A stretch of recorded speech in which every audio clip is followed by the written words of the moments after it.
dulu berarti ya. Ini belum ada kejelasan proses hukum. Padahal ini pelanggaran hukum luar biasa. Perampokan terhadap kekayaan negara.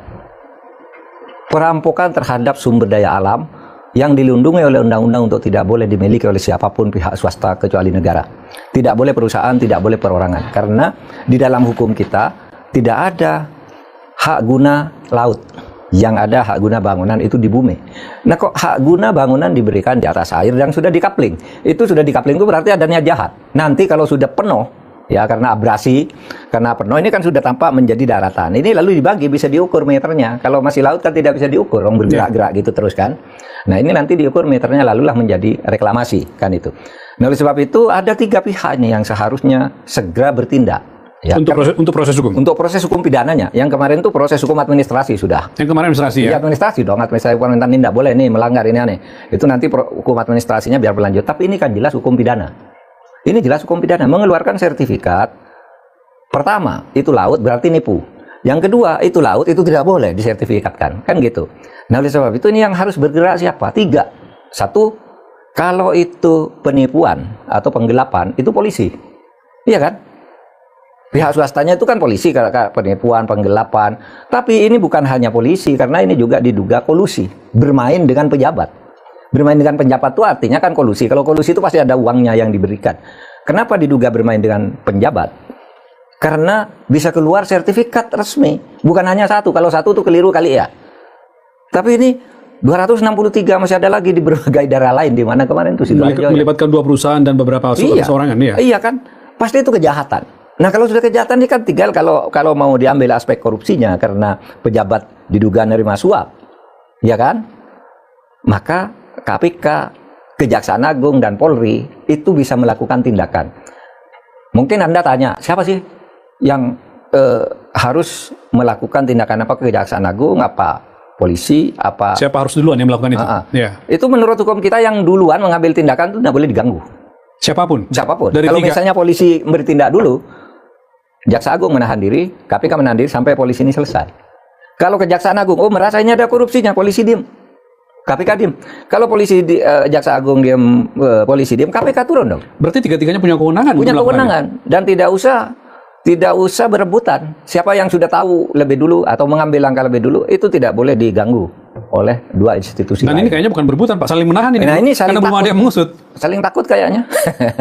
Saya heran nih, aparat kita kok takut pada yang begitu-begitu sehingga mencurigakan. Ini kan begini, kalau psikologi birokrasi di Indonesia, bawahan itu takut pada atasan, ya kan? Ini mungkin bawahan di tingkat daerah mau ngambil tindakan. Loh, belum dapat petunjuk dari atasan. Nanti jangan-jangan atasan ini yang dapat sesuatu, nanti kami dipecat kan banyak sekali. Kalau bawahan ngambil tindakan sudah benar, atasannya terlibat, ini yang dipecat bawahannya. Artinya mungkin begini, jangan-jangan menunggu perintah presiden, Pak ya? Nah, saya menduga begitu. Karena kan sejauh ini presiden mengatakan bongkar, lalu dibongkar. Nah, belum ada belum ada tuh kata itu dari presiden, Pak. Iya. Masa sampai harus menunggu presiden untuk mengusut? Iya, seharusnya tegas saja presiden. Udah itu kalau memang sudah pasti tindak pidana, ya sudah proses pidana langsung presiden aja. Meskipun itu sangat memalukan. Kenapa hal begitu harus nunggu presiden? Kan mestinya aparat penegak hukum bertindak sendiri.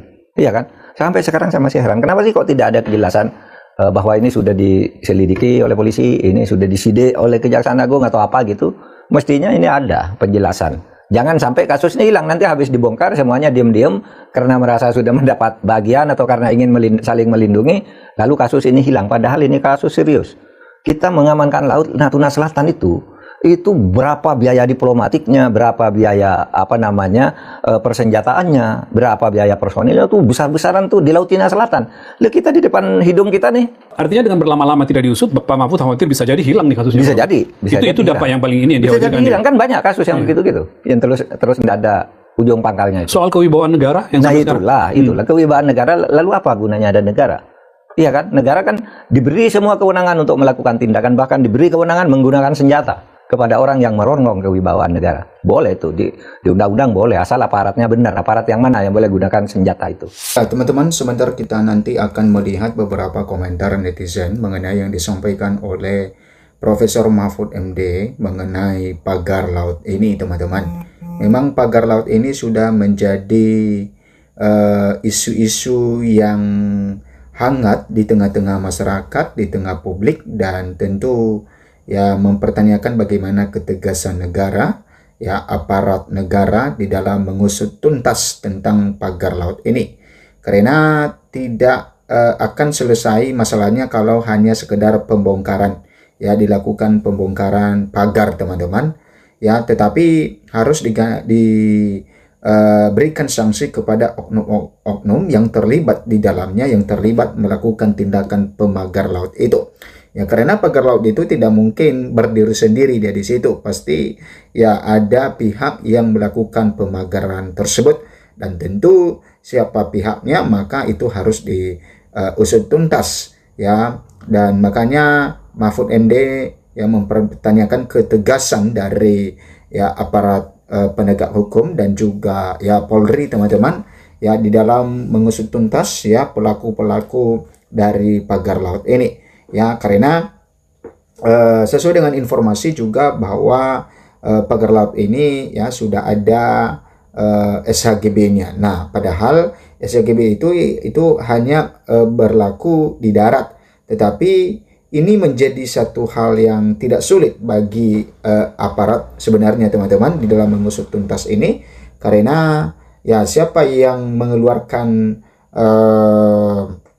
SHGB itu maka itu yang ditindak, ya ditindak tegas, berarti ada kepentingan di dalamnya. Sudah tahu itu adalah bagian laut, kenapa dikeluarkan begitu saja. Oke.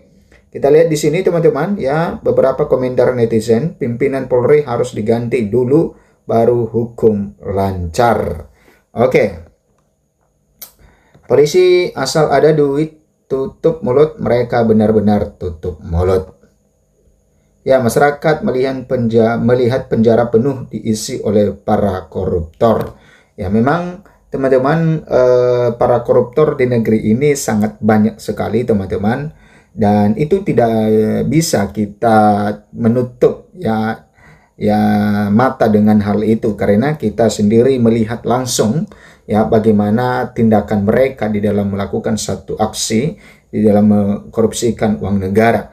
Makanya yang kita harapkan kepada pemerintah sekarang, Bapak Prabowo Subianto, supaya ya memberikan satu hukuman yang tegas, hukuman yang berat kepada para koruptor teman-teman. Karena kalau tidak ada hukuman yang tegas, tidak ada hukuman yang berat itu, maka sama saja ya mereka tidak akan pernah berhenti. Ya seperti yang disampaikan oleh Ahok bahwa ya masalah terbesar di negeri ini, atau maka akar dari masalah negeri ini adalah ya koruptor, ya korupsi. Kalau sudah selesai korupsi maka semuanya seperti kesejahteraan masyarakat, ya keadilan sosial bagi seluruh rakyat Indonesia, dan juga pembangunan di Indonesia, dan menekan kemiskinan, ya itu bisa diwujudkan kalau koruptor sudah diatasi dengan baik.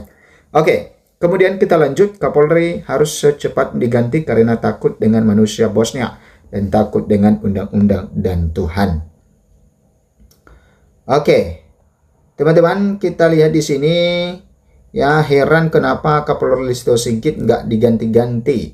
Makanya citra polisi terus terpuruk.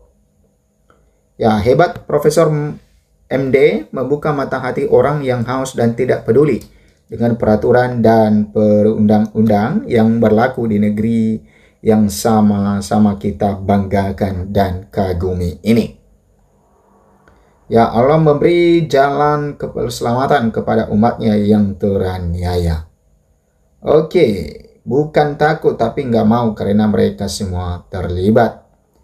Ya, sangat setuju masukan dari Profesor Mahfud MD adanya tindak pidana dan kong-kali-kong pejabat dan penguasa. Oke, semua sudah tersandra dengan kesalahan dan dosa masing-masing. Kalau ada satu saja yang mau gentleman mengaku kesalahannya dan membongkar semuanya, wadasat dan jadilah dia pahlawan justice collaborator. Oke, jelas banget ya diomongin Pak Mahfud pidanakan kedaulatan negara masa diobrak-abrik. Oke, terus bela yang benar Profesor Rakyat Indonesia mendukung Bapak. Ya, masyarakat hanya bisa mengharap agar diusut tadi siapa yang berani, sepertinya semua bermasalah maka mereka diam untuk keselamatannya. Harus tegas agar bangsa Indonesia aman dari korupsi kalau bangsa Indonesia mau maju dan rakyat yang bisa sejahtera. Ya teman-teman, memang benar itu salah satu cara pemerintah supaya bebas dari supaya negara kita ini maju, maka harus bebas dari tindakan korupsi. Kalau tindakan korupsi terus ada, maka itu akan tetap ya tidak maju-maju, apalagi kita sedang mengejar yang namanya Indonesia emas di tahun 2045.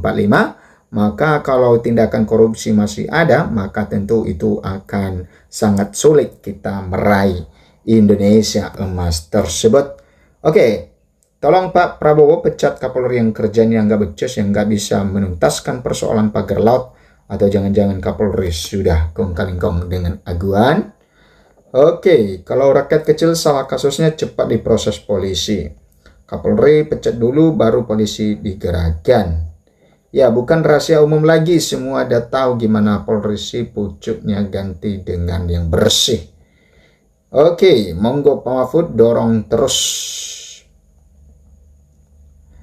Ya, Kapolri yang takut kena Kapolri orbitan Mulyono. Bias ketok salah yo ora dihukum, coba wong cilik salah langsung kecekal, gak usah ngenteni. Ya dino wes connect. Oke, polisi alat negara tentu gak ada takutnya menjadi gardan terdepan mengamankan negara. Berbeda dengan KNIL, polisinya majikan namun menggunakan seragam bagaikan nyamar. Oke, pejabat dan oligarki saling kerjasama ya, duitlah yang bicara dan polisi takut pada pejabat-pejabat karena polisi jadi jongos dan saling sogok menyogok. Kemudian polisi harus segera menindak kejahatan, bukan memelihara kejahatan. Ya memang teman-teman, ini kan sudah ada di depan mata ya kasus ini. Jadi kalau tidak ada orang yang dijadikan sebagai tersangka atau tidak ada tindakan tegas, maka ya pasti masyarakat kan melihat bagaimana wibawa di dalam kepolisian dan juga wibawa negara di dalam hal itu, karena polisi itu yang memiliki tugas untuk menjaga kedaulatan negara. Polisi yang bertugas di area pagar laut gak mungkin gak tahu saat pemasangan pagar laut. Polisi bohong kalau gak tahu. Oke, citra Polri sudah hancur, rakyat sudah tak lagi percaya. Nah ini teman-teman tentang komentar-komentar netizen. Ya silahkan juga memberikan komentar Anda, dan kita mengharapkan ya supaya pagar laut ini segera dituntaskan. Tentu ada ya pihak yang harus bertanggung jawab di dalam hal ini, diberikan sanksi yang sangat-sangat tegas. Sehingga di kemudian hari tidak terjadi hal yang demikian lagi. Karena tentu ya kalau masyarakat mungkin tidak mengungkit hal ini, ya bisa saja kasus ini ya kita tidak tahu, tetapi oleh karena kecanggihan teknologi sekarang ini, maka masyarakat bisa tahu dan tahu betul ya tentang kisah-kisah dan juga tentang yang terjadi di negara ini. Nah teman-teman, berikan komentar Anda, sampai jumpa di video berikutnya.